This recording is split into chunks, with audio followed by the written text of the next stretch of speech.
there's a lot of tools out there for code quality stuff, right? And I know we've got some people in the chat and that listen to the show that are kind of just getting into the Ruby sphere and development sphere in general. Um, what would you say to those younger folks, the folks starting out, about how to get involved and get your head around code quality and what to do with it? Yeah, I think there are some really great articles out there about code quality.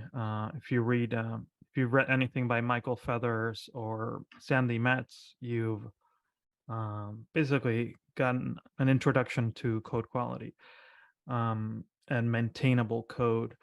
Um, One of the concepts that I really love is this idea of like churn versus complexity. So let's say you inherit a code base and you're trying to figure out like, okay, is this in good shape? What's going on with this?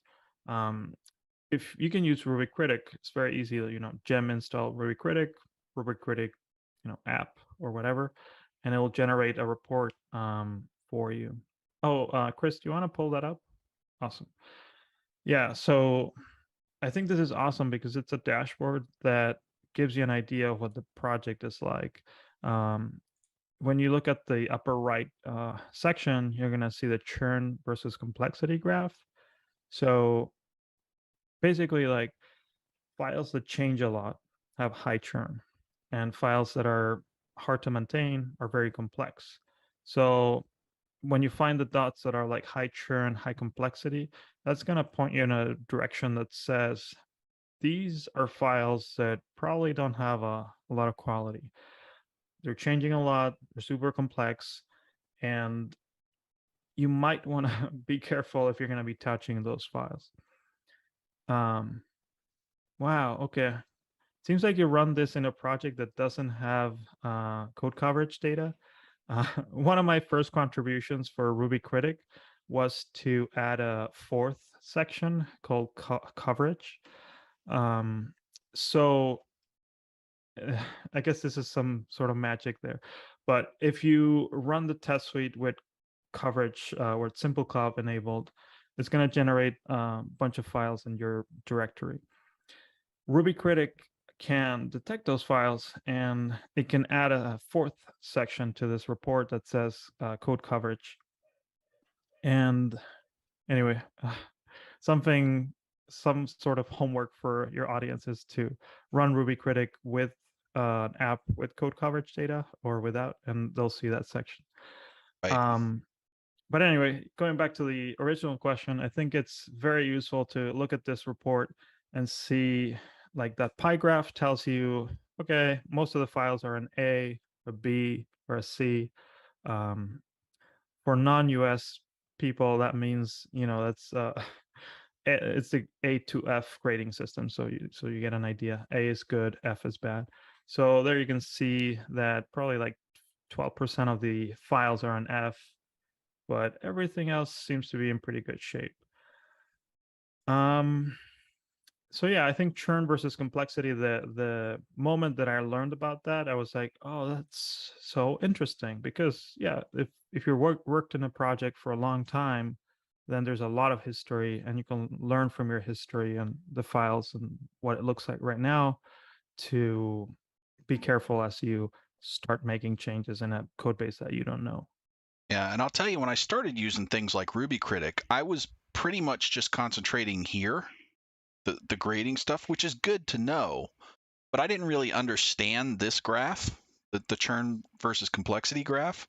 When I finally understood what this meant and what it was showing me, it made a huge difference in how fast I could target things that needed help. It's just, look in this quadrant up here, that's probably where you want to start looking. Um, all everything else could use some help, but this is probably the best bang for your buck. Just look at this quadrant and pick the things in here if you're wanting to Yeah, do refactoring. Um, yeah. And this is fun, and for people who just want to have some time to kill and to do research, they can go and run Ruby Critic on their libraries. Like you can go and run it on Rails, you can run it on Sinatra, Hanami, whatever, and you can find opportunities to refactor code and see how you can improve one of the libraries that you use every day. Right. Because it'll come through and tell you about smells and things that it finds, and it's really easy to set up and run. So even if you're not in a production environment, looking at this is really going to help you understand how a code system is coming together, and where you're going to have issues. Yeah, and this what I love about Ruby Critic is that it combines a bunch of gems that have been around for 12 plus years, like Flog, Reek, Churn, and it combines everything into this idea of the cost of a file to be maintained. Um, so when you we're talking about cost for a file, it's usually like a sum of the smells, so the code smells in a file, and the flog score. And the flog score comes from like assignment, branches, and calls. Um, so I don't know. I just love that someone thought about this and created it and combined all the data. Um, what I needed when I was starting to work and learn about this was, or I had this idea of combining code coverage data with the cost of maintenance of a file and basically adding like a fourth or third dimension to say a file can be like super complex, has been changing a lot, and it's very poorly covered. So it has a test, but it only covers like 20% of the code. So basically, it's like if you're gonna go touch that file, good luck. You're Yeah. probably you're gonna have a rough week, rough month because what you're changing is not tested and it's super complex. So And that's where skunk comes in, right? yeah, and that's skunk is basically that. It combines all those factors that I just mentioned and it produces like little terminal table there. Um so quick warning, it is still pre 1.0, so it's going to change in before 1.0. But one of the things that I want to do when we get to 1.0 is to put A to F grade in every file, so that it's easier for people to understand like the files at the top are an F, the ones at the bottom are an A, and all that. I will tell you that I started using skunk a few months ago, because I understood right away that concept of, yeah, looking at the churn complexity graph tells you things to target, but there's some things in there that you probably want to be careful of. So, skunk actually a week after I started using it saved me from potentially making a huge mistake getting ready to refactor um, a file that was way up in that quadrant that needed some work, but it only had 20% test coverage. So when I used skunk, it was like, you probably don't want to do this yet. You want to work on your tests first. So it That's great. it was I useful. I love to hear that.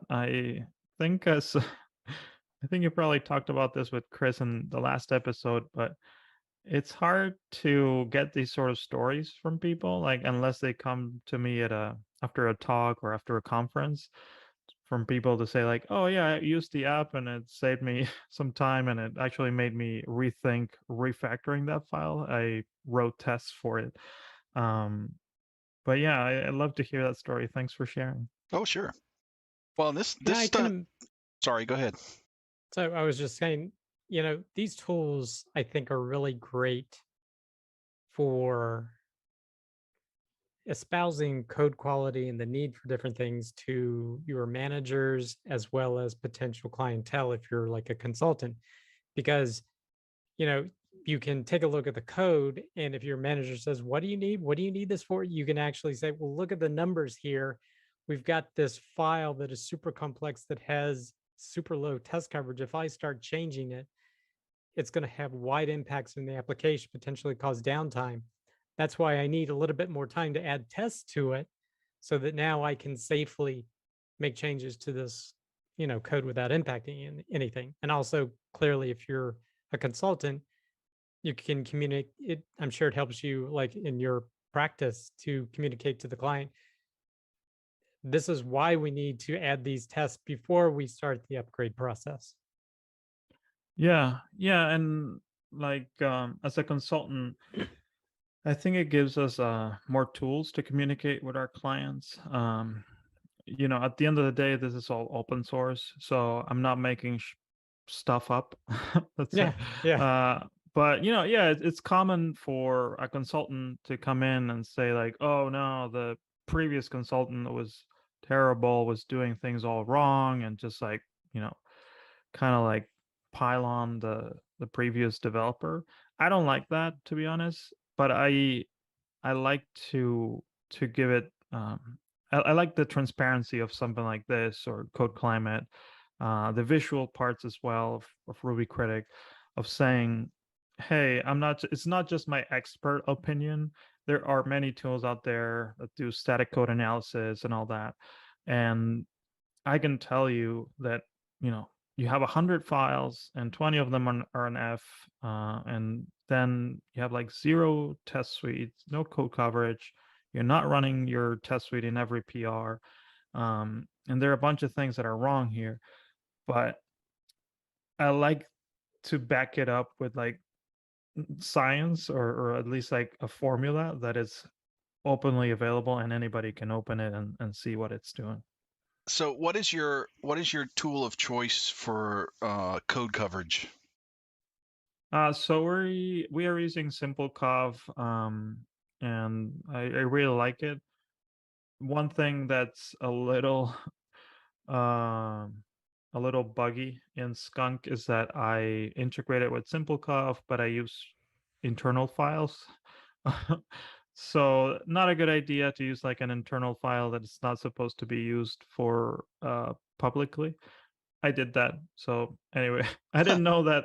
I didn't know it at the time. I thought that that file was just like, oh, I could just read this file and do things with it, get the data, the coverage data for every file, and compare to the complexity and all that.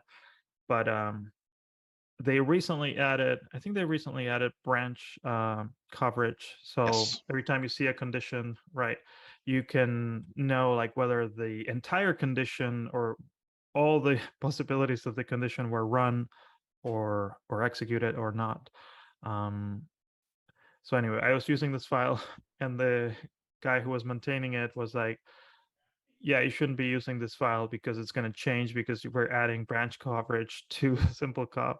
And anyway, I had to do some hacky stuff for Skunk to work with different versions of SimpleCop. Um, but anyway, The the fun joys stuff. of OSS, huh?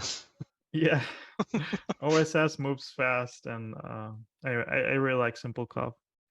Okay, cool. If you like this clip and want to watch another one, you can click right here. Or if you want to watch the full video, you can click here.